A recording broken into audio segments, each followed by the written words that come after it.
नमस्ते दोस्तों, good morning, good afternoon, good evening. Welcome back to my channel online art skills and updates. आज के इस short video में हम बात करने वाले हैं VBA डेटा टाइप कन्वर्सन के बारे में। पिछले वीडियो में हमने डेटा टाइप्स को डिटेल में समझा था। आज हम देखेंगे कि एक डेटा टाइप को दूसरे डेटा टाइप में कैसे कन्वर्ट करते हैं, जैसे नंबर को स्ट्रिंग में, स्ट्रिंग को इंटीजर में, या डेट को स्ट्रिंग में, डबल टू लॉन्ग और बहुत कुछ। तो चलिए बिना टाइम वेस्ट किए शुरू करते हैं। चलिए VBA एडिटर में चलते हैं। सेम जैसे हम लोग करते हैं, न्यू मॉड्यूल इंसर्ट करेंगे और इसका नाम देंगे डेटा टाइप कन्वर्ट। ओके, तो मैक्रो का नाम लिखें सब टाइप कन्वर्ट। तो सबसे पहले समझिए ये डेटा टाइप कन्वर्सन होता क्या है। डेटा टाइप कन्वर्सन का मतलब होता है डेटा को एक टाइप से दूसरे टाइप में ट्रांसफॉर्म करना, या आप बोल सकते हैं चेंज करना। अभी तक हम लोग ने देखे नहीं है इनपुट बॉक्स होता क्या है। हम लोग मैसेज बॉक्स देखे हैं लेकिन इनपुट बॉक्स नहीं देखे। हम लोग कुछ एग्जांपल्स यूज करेंगे। इस एग्जांपल्स में इनपुट बॉक्स ब्रीफली इंट्रोड्यूस करूंगा और देखेंगे कैसे इनपुट बॉक्स से कम किया जाता है। ओके, जब भी कोई यूजर इनपुट बॉक्स में वैल्यू पुट करता है या वैल्यू पास करता है, तब ये वैल्यू जो रहता है वो स्ट्रिंग का फॉर्मेट में रहता है। तो हमें वो स्ट्रिंग को नंबर में या इंटीजर में चेंज करने के बाद हम लोग उस नंबर वैल्यू को कैलकुलेट कर सकते हैं। VBA में कन्वर्सन फंक्शंस के प्रीफिक्स में हमेशा C आता है। मतलब देखिए, VBA में जब भी हम लोग कन्वर्ट करते हैं तो हम लोग कन्वर्सन इस कीवर्ड से करते हैं, C int। C int से क्या होता है, कोई भी वैल्यू को या कोई भी डेटा टाइप्स को इंटीजर में कन्वर्ट कर देता है। CLNG मतलब कोई भी डेटा टाइप्स को लॉन्ग डेटा टाइप में चेंज कर देता है। CDBL से कन्वर्ट टू डबल, CSTR से कन्वर्ट टू स्ट्रिंग, CDate से डेट में चेंज हो जाता है, और CBool से कन्वर्ट टू बुलियन। और इन सब को हम रियल कोड में कैसे यूज करते हैं वो अब हम प्रैक्टिकल एग्जांपल में देखते हैं। चलिए, तो कुछ एग्जांपल्स है। तो पहला एग्जांपल देखते हैं। और जैसे कि हम लोग लास्ट क्लास में एक कीवर्ड देखे थे, वो क्या था, ऑप्शन एक्सप्लिसिट, जो गुड प्रैक्टिस होता है। तो इसी से हम लोग शुरुआत करेंगे। एक वेरिएबल डिफाइन करें पहले, dim x as string. Okay, अब इस x में एक वैल्यू पास करेंगे जैसे कि 100। याद रखिए हम लोग स्ट्रिंग को लास्ट क्लास में हम लोग देखे थे कि स्ट्रिंग का वैल्यू हमेशा डबल कोटेशन में होता है। ठीक है, अब आर एक वेरिएबल डिक्लेयर करेंगे ड्रीम y एज इंटीजर। अब क्या करेंगे, y इक्वल्स टू x। अब इससे क्या हुआ, जो x का वैल्यू है वो स्ट्रिंग में है, लेकिन y क्या कह रहा है कि मुझे इंटीजर में चाहिए। ये जो भी वैल्यू को स्टोर करेगा वो इंटीजर के फॉर्मेट में स्टोर करेगा, बट x तो मेरा स्ट्रिंग में है, डबल कोटेशन में है। तब हम लोग क्या करेंगे, ये कीवर्ड को यूज करेंगे C int, इंटीजर के लिए चेंज करने के लिए। तो C int और वो x को दे देंगे। अब देखेंगे debug डॉट प्रिंट करके कि y किस फॉर्मेट में है। पहले x देखें और ये y। अच्छा, ओके, इसे हटा देता हूँ। आप व्यू में जाएंगे, इमीडिएट विंडो को ओपन करते हैं। अब रन करें। देखिए दोनों ही आ गया। x, ये मेरा x का वैल्यू है। अगर ऐसे समझ में नहीं आ रहा है तो एक काम करते हैं, इक्वल्स टू,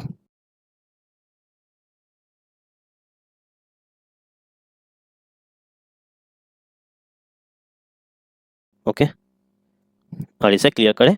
अब रन करके देखते हैं क्या होता। Type mismatch. ओके, वैल्यू मिल गया। देखिए x भी 100 में ही है, y का भी 100 है, तो दोनों का डिफरेंस क्या है, दोनों का डिफरेंस यही है। अब हम लोग को डेटा टाइप जानना है। दोनों का तो वैल्यू सेम ही है, ये भी x 100 में है, y 100 में है, लेकिन डिफरेंस क्या था, ये एंड जो हम लोग एम्परसेंड यूज किए हैं और एक में प्लस साइन यूज किए हैं। अगर हम लोग इसमें भी प्लस साइन अगर यूज करते हैं तो क्या होगा, देखिए टाइप मिसमैच एरर आ रहा है, रन टाइम एरर 13। इसका मतलब टाइप मिसमैच। ओके, जहां पर हम लोग प्लस यूज नहीं कर सकते वहां पर क्या यूज करना है, एम्परसेंड। वेरी इंपॉर्टेंट पॉइंट है ये सब। कुछ कुछ छोटी छोटी चीजें होते हैं जो हम लोग नोटिस नहीं करते हैं और हम लोग एरर खोजते रहते हैं, उसके बाद गूगल करते रहेंगे, चैट जीपीटी से पूछेंगे ये एरर क्यों आ रहा है। तो उसका आंसर सिंपल है कि जब भी आपका इंटीजर, ये जैसे y इंटीजर है, तो हम लोग उसमें ऐड प्लस का साइन यूज नहीं कर सकते, प्लस का ऑपरेटर यूज नहीं कर सकते। कि प्लस ऑपरेटर से ये समझ रहे हैं कि इसको इससे प्लस करना है, मतलब ऐड करना है। और ये जब x प्लस x करते हैं ये कंकैटिनेशन हो रहा है। कंकैटिनेशन हम लोग लास्ट क्लास में देखे हैं क्या होता है कंकैटिनेशन, दो वर्ड को ज्वाइन करना, दो स्ट्रिंग डेटा टाइप को ज्वाइन करना।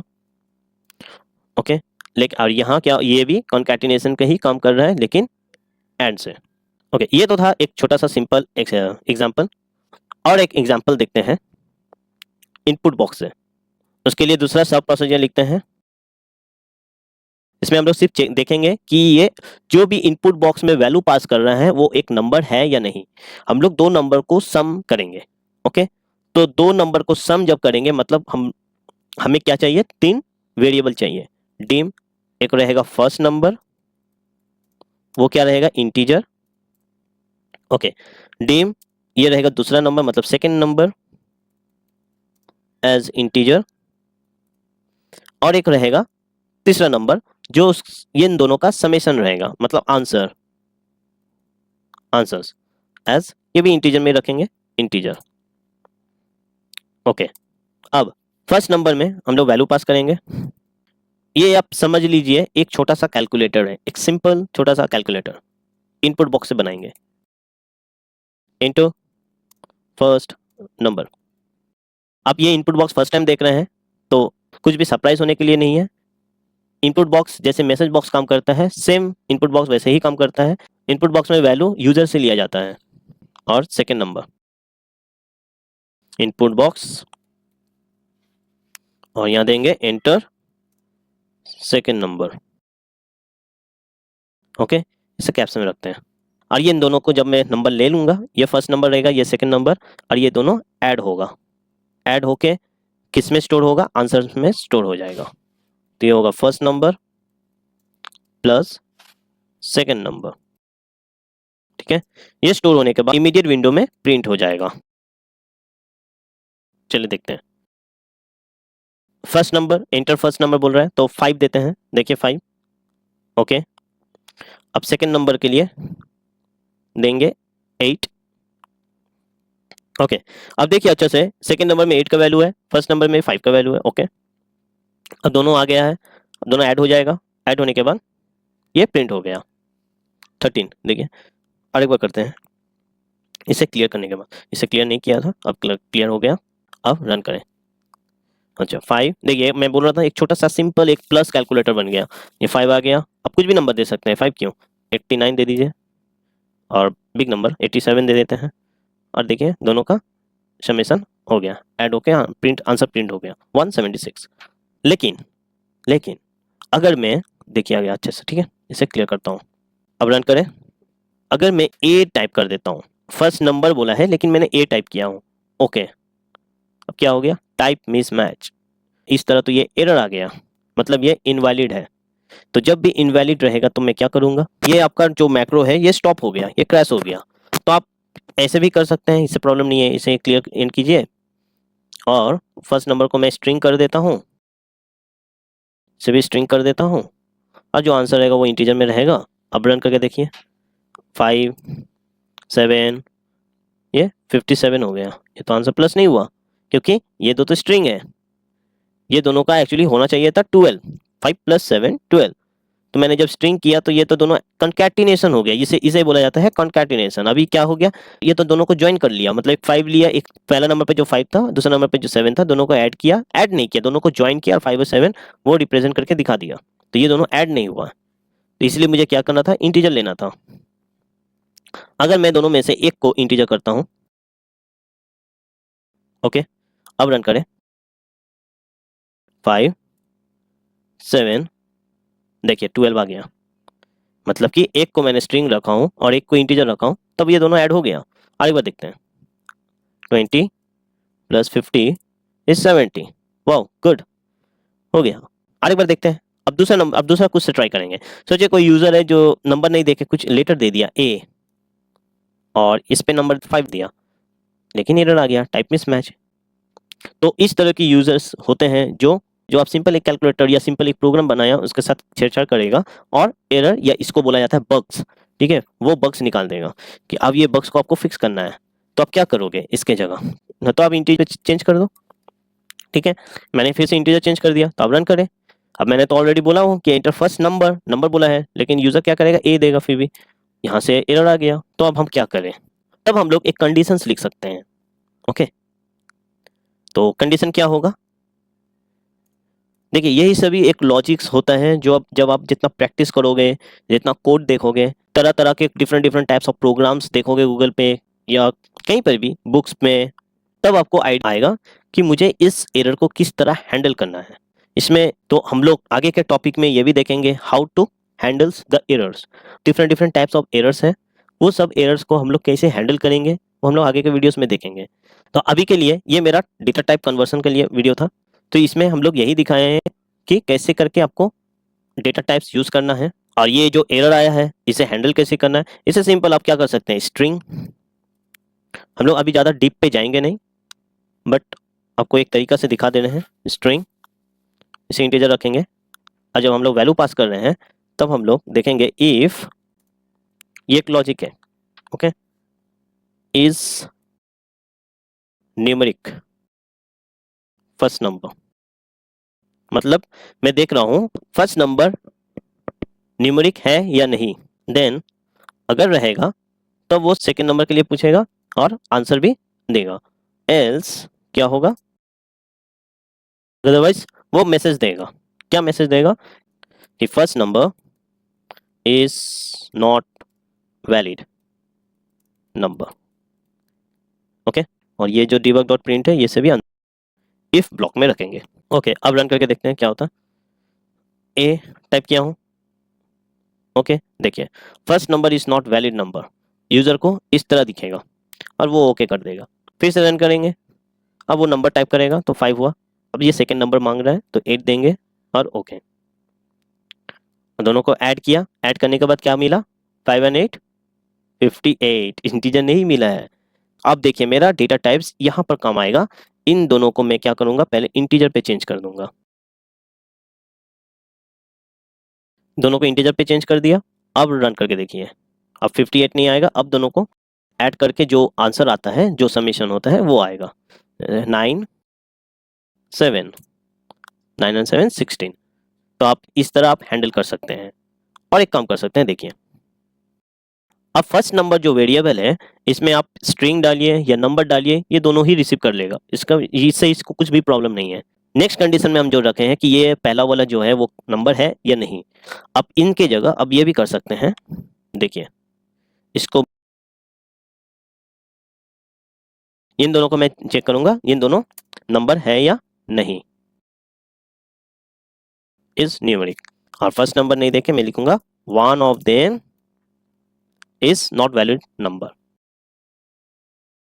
वन ऑफ देम और both is not a valid number. ठीक है, इससे क्या होगा, देखिए कोड को समझिए पहले। मैंने दोनों को स्ट्रिंग में रखा हूं, अब ए देंगे या नंबर देंगे, कुछ भी देंगे तो ये एक्सेप्ट कर लेगा। करने के बाद ये इस जगह में चेक करेगा कि क्या दोनों, ये जो फर्स्ट नंबर का वेरिएबल है ये क्या नंबर है, और ये जो सेकंड नंबर का वेरिएबल है ये भी क्या नंबर है, हाँ दोनों नंबर है। तब ये आंसर प्रिंट करेगा। आंसर प्रिंट करने के पहले ये दोनों को चेंज करेगा डेटा टाइप में, इंटीजर में। इंटीजर पे चेंज करने के बाद वो अब प्रिंट कर देगा मेरा इमीडिएट विंडो में। अगर एक भी वेरिएबल नंबर नहीं हुआ तो वो एक मैसेज देगा कि वन ऑफ देम और both is not valid number. ठीक है, अब रन करके देखिए, 4 + 6 10 आ गया। अगर मैं नंबर नहीं टाइप करता हूँ तो देखिए ए दे देता हूँ, ए और दूसरा में नंबर 5, तो ये प्रिंट कर देगा वन ऑफ देम और both is not a valid number. तो इस तरह के कन्वर्सन्स VBA में बहुत कॉमन होते हैं, स्पेशली जब हम एक्सेल शीट से वैल्यूज रीड करते हैं। मतलब कि इस सेल सब में कुछ वैल्यूज रहेगा, अब मुझे यहाँ से वैल्यू लेना पड़ेगा किसी वेरिएबल में, तब वो वैल्यू सही फॉर्मेट में नहीं भी हो सकता है, तब हम लोगों को क्या करना है, उसे सही डेटा टाइप में चेंज करना पड़ता है। और एक चीज़ है, जैसे ये जो फर्स्ट नंबर वेरिएबल है इसका डेटा टाइप क्या है, और एक एग्जांपल देखते हैं। ये होगा, प्रोसीजर लिखे, सब type name dim num as integer dim sun as string, दो ही वेरिएबल रखते हैं। और देखिए मैं क्या कर रहा हूँ, इसे num1 इक्वल्स टू नंबर देते हैं और पीआर पर्सन को हम लोग नाम देंगे। अच्छा देखिए, ये तो मुझे पता है, आपको पता है, सबको पता है कि NUMB1 = 5 मतलब ये इंटीजर है, और मैंने यहाँ लिखा भी हूँ ये इंटीजर है। PRSN ये एक स्ट्रिंग है, मैंने यहाँ लिखा हूँ स्ट्रिंग है। लेकिन मेरा प्रोग्राम को कैसे पता चलेगा कि ये स्ट्रिंग है कि नंबर है? ये इजीली ये दोनों डेटा टाइप मैंने दिया हूँ, इससे पता चल जाएगा। अब सोचिए, अगर मैं ये ऑप्शन एक्सप्लिसिट को हटा देता हूँ, ओके, और इन दोनों को भी मैं बंद कर देता हूँ। अब मेरा पास जो नम NUMB1 = 5 है, ये एक यूजर को कैसे पता चलेगा कि इसमें जो दो वेरिएबल है, इन दो वेरिएबल का डेटा टाइप्स क्या है? तो उसके लिए एक छोटा सा कीवर्ड होता है, वो है टाइप नेम, और जो वेरिएबल है उसे आप लिख दीजिए और सामने कर दीजिए debug.print। ठीक है, सेम दूसरे को भी करना है, debug.print टाइप नेम, और जो वेरिएबल है उसे लिख दीजिए। अब रन कीजिए, देखिए इंटीजर और ये स्ट्रिंग, मैंने ये इन दोनों को क्लियर कर देता हूँ। ठीक है, अब रन करके देखिए, इंटीजर और स्ट्रिंग, ये बोल रहा है debug.print जो टाइप नेम num1 है वो इंटीजर है और PRSN स्ट्रिंग है। ओके, तो आपको अगर किसी वेरिएबल के बारे जानना है कि वो इस वेरिएबल का डेटा टाइप क्या है, तो आप इस कीवर्ड से आपको पता चल जाएगा कि ये वेरिएबल क्या है। ओके, तो दोस्तों इस वीडियो में हमने देखा कि VBA में डेटा टाइप्स को कन्वर्ट कैसे किया जाता है, एक वेरिएबल्स का डेटा टाइप्स कैसे जान सकते हैं, और कन्वर्सन फंक्शन कैसे आपके कोड को एरर फ्री बनाते हैं। अगर वीडियो यूजफुल लगे तो लाइक, शेयर और सब्सक्राइब जरूर करें। अगली वीडियो में मिलते हैं, तब तक के लिए हैप्पी कोडिंग। Thank you.